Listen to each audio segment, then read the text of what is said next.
Hi అండి, ఎలా ఉన్నారు అందరూ? Welcome to the Monika Simha vlogs. ఈరోజు వీడియో వచ్చేసి శనగలతో స్నాక్స్ రెసిపీ చూపిస్తానండి. చాలా అంటే చాలా హెల్దీ. ఎప్పుడు స్నాక్స్ రెసిపీస్లలో ఆయిల్తో డీప్ ఫ్రై కాకుండా ఈ విధంగా ఒకసారి ట్రై చేసి చూడండి. పెద్దవారు పిల్లలు అనే తేడా లేకుండా అందరూ ఎంతో ఇష్టంగా తింటారు. అలాగే నా తరపున నుంచి రిక్వెస్ట్ అండి, నా వీడియోస్ కానీ మీకు నచ్చినట్టయితే లైక్ చేయండి, షేర్ చేయండి, సబ్స్క్రైబ్ చేసుకోండి.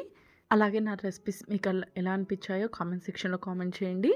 ఈ రెసిపీ వచ్చేసేసి స్నాక్స్ కానీ కాదండి, నార్మల్గా ప్రసాదాలు పెడుతూ ఉంటాం కదా పండగలప్పుడు, కానీ అప్పుడు కూడా చాలా బాగా యూజ్ అవుతుందన్నమాట. ఇక్కడ నేను ఒక కప్పు శనగల్ని తీసుకున్నాను. మేము వచ్చేసేసి వీటిని బుడ్డ శనగలు అని పిలుస్తూ ఉంటాము. ఈ శనగలు వచ్చేసేసి మినిమం 3 అవర్స్ ఎబో నానపెట్టాలండి. అలా నానపెడితేనే మనకి పర్ఫెక్ట్గా ఉడుకుతాయి. అంతేకాకుండా ఉడికినాక కూడా టేస్టీగా ఉంటాయి.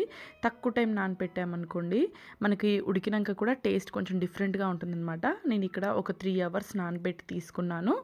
మనం ఒకవేళ ప్రసాదాలకు ప్రిపేర్ చేసుకోవాలనుకుంటే నైట్ నానపెట్టేసేసి మార్నింగ్ ప్రిపేర్ చేసేసుకోవచ్చు అనమాట. ఇక్కడ నేను ఈవినింగ్ స్నాక్స్గా ప్రిపేర్ చేసుకుంటున్నాను. ఇక్కడ 3 అవర్స్ సేపు నేను ఇక్కడ క్లీన్ చేసి పెట్టుకున్నానండి. వీటిని కుక్కర్లోకి తీసేసుకుంటున్నాను నేను. మనం ఇక్కడ 3 అవర్స్ ఎబో నానపెడితే ఏంటంటే కుక్కర్లో ఎక్కువ విజిల్స్ రానవసరం లేదనమాట.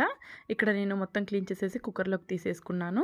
కుక్కర్లోకి తీసుకున్న తర్వాత మరి కుక్కర్లో ఎక్కువ వాటర్ వేసుకోకుండా ఇవి మునిగేంత వరకు వాటర్ వేసుకుంటే సరిపోతుంది. మరి ఎక్కువ వాటర్ కూడా పట్టదండి ఉడకడానికి వచ్చేసేసి. అలాగే కొద్దిగా కల్లుప్పు వేసేసి నేను ఇక్కడ ఒక 3 or 4 విజిల్స్ పెట్టేసుకున్నాను. నాకు ఇక్కడ ఉడికిపోయాయండి. మరి మెత్తగా ఉడకకుండా కొంచెం మోయనంగా ఉడికించుకోవాలన్నమాట. ఇక్కడ మీకు చూపిస్తున్నా చూడండి, ఇలా ప్రెస్ చేస్తే రెండుగా ఇట్లా మెత్తగా కావాలి. ఇలా అయితే మనకి పర్ఫెక్ట్గా ఉడికినట్టు. ఇంకెక్కువ మెత్తగా అయిపోయాయి అనుకోండి, మనం తాలింపు పెట్టే ప్రాసెస్లో ఏంటంటే ఇంకొంచెం మెత్తగా అయిపోతాయి అనమాట. నేను ఇవన్నీ జల్లీలోకి తీసుకున్నాను. నెక్స్ట్ వచ్చేసేసి ఇవి తాలింపు పెట్టుకోవడానికి మసాలా కోసం మిక్సీ జార్లో కొద్దిగా పచ్చి కొబ్బరి, అలాగే ఒక 2-3 పచ్చిమిర్చి యాడ్ చేసుకున్నాను. ఇలా పచ్చిమిర్చి అండ్ పచ్చి కొబ్బరి మిక్సీ పట్టేస్తే టేస్ట్ చాలా బాగుంటుందండి. ఒకసారి ట్రై చేసి చూడండి. ఎవరైనా ఇలా చేయకుండా నార్మల్గా తాలింపు పెట్టే వాళ్ళని అయితే మాత్రం ఇలా ఒకసారి ట్రై చేసి చూడండి. ఇందులోనే కొద్దిగా సాల్ట్ వేసేసి నేను మెత్తగా గ్రైండ్ చేసి తీసుకున్నాను. నెక్స్ట్ వచ్చేసేసి తాలింపు పెట్టేసుకుంటున్నాను అనమాట.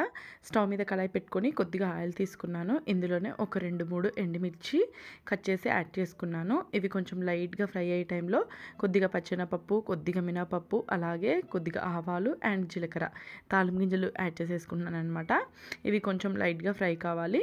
చాలామంది ఏంటంటే పచ్చిమిర్చి మిక్సీకి పట్టకుండా ఇలా చిన్న చిన్న పిసులుగా కట్ చేసి తాలింపులు యాడ్ చేస్తూ ఉంటారు.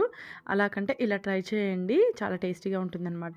తాలింపు వేగిన తర్వాత కొద్దిగా కరివేపాకు వేసుకొని కొంచెం లైట్గా ఫ్రై చేసుకున్న తర్వాత ఆనియన్స్ చిన్న చిన్న పిసులుగా కట్ చేసి యాడ్ చేసుకుంటున్నాను. ఆనియన్స్ వచ్చేసి మరీ ఎక్కువగా వేగకూడదండి, కొంచెం లైట్గా ఒక 2 minutes అలా వేగితే సరిపోతుంది. మరి ఆనియన్స్ ఎక్కువగా వేగితే టేస్ట్ అంత బాగుండదన్నమాట. ఇక్కడ నాకు ఆనియన్స్ వేగిపోయాయి. ఇందులో ముందుగా మనం గ్రైండ్ చేసుకున్నాం కదా పచ్చి కొబ్బరి అండ్ పచ్చిమిర్చి, ఆ పేస్ట్ యాడ్ చేసేసుకొని ఇంకా 2 minutes ఫ్రై చేసుకుంటున్నాను అనమాట. పేస్ట్ యాడ్ చేసుకున్న తర్వాత ఒక 2 minutes కొంచెం పచ్చివాసన పోయేదాకా ఫ్రై చేసుకోవాలి. నెక్స్ట్ వచ్చేసి కొంచెం కొత్తిమీర యాడ్ చేసుకున్నాను. కొత్తిమీర యాడ్ చేసుకున్న తర్వాత ముందుగా మనం ఉడికించుకున్న శనగలు ఉన్నాయి కదా, అవి కూడా యాడ్ చేసుకొని మొత్తం బాగా కలిసేలాగా కలిపేసేసుకోవడమే. ఇలా చాలా టేస్టీగా ఉంటుందండి. ఎవరైనా ఇలా ట్రై చేయని వాళ్ళు ఉంటే మాత్రం తప్పకుండా ట్రై చేయండి, చాలా బాగుంటుంది. నార్మల్గా స్నాక్స్గానే కాకుండా ప్రసాదాలకి, అలాగే ట్రావెలింగ్లో ఎక్కడికైనా మనం ఇలానే పార్క్ కానీ ఇలా అవుటింగ్ వెళ్ళాలనుకున్నప్పుడు కానీ ఇలా ట్రై చేసి తీసుకెళ్ళండి. చాలా అంటే చాలా బాగుంటుందన్నమాట. ఇలా కలిపేసేసుకొని ఇంకా సపరేట్ బౌల్లోకి సర్వ్ చేసేసుకోవడమే. చాలా ఈజీ ప్రాసెస్, ఎక్కువ టైం అయితే పట్టదు. కాకపోతే నానపెట్టడానికి మాత్రమే శనగలు ఎక్కువ టైం పడుతుంది. మిగిలిన ప్రాసెస్ అంతా చాలా ఈజీగా అయిపోతుంది. ఈ విధంగా తక్కువ టైంలో ఈజీ స్నాక్స్ అండి, చాలా హెల్దీ అనమాట. ఎప్పుడు ఆయిల్ డీప్ ఫ్రైయే కాకుండా ఇలా ఒకసారి ట్రై చేసి చూడండి, చాలా హెల్దీగా ఉంటుంది. అలాగే శనగలు ఓవర్ నైట్ నానపెట్టిన తర్వాత నెక్స్ట్ డేకి కొంచెం మొలకలు కట్టి ఇంకా తాలింపు వేసుకుంటే ఇంకా టేస్ట్ చాలా బాగుంటుందండి. అవి ఎలా ప్రిపేర్ చేయాలో ఇంకోసారి చూపిస్తాను. అలాగే నా తరపున వచ్చిన రిక్వెస్ట్ అండి, నా వీడియోస్ కానీ మీకు నచ్చినట్టయితే లైక్ చేయండి, షేర్ చేయండి, సబ్స్క్రైబ్ చేసుకోండి. అలాగే మన ఛానల్ వచ్చేసి ఇన్స్టెంట్ రెసిపీస్ అనేవి చాలా ఉన్నాయండి. ఎవరైనా చూడని వాళ్ళు ఉంటే చెక్ చేయండి. స్నాక్స్ కానీ అలాగే రైస్ రెసిపీస్ కానీ చాలా ఉన్నాయి. ఎవరైనా చూడని వాళ్ళు ఉంటే ఒకసారి చెక్ చేయండి. అలాగే నా రెసిపీ ఎలా అనిపించిందో కామెంట్ సెక్షన్లో కామెంట్ చేయండి. Thank you very much for watching.